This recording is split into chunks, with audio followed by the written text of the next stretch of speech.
Ay, salamat po na tuloy din umulan. Nabawasan din ang init ng panahon. Salamat po. Marami na naman nadiligan na pananim. Magkakatubig na uli ang mga balon. Salamat po.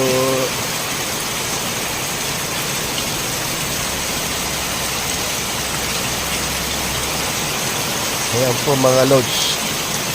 Ngayon lang po bumuhos ang malakas na ulan dito sa Ilocos. Dito sa aming lugar.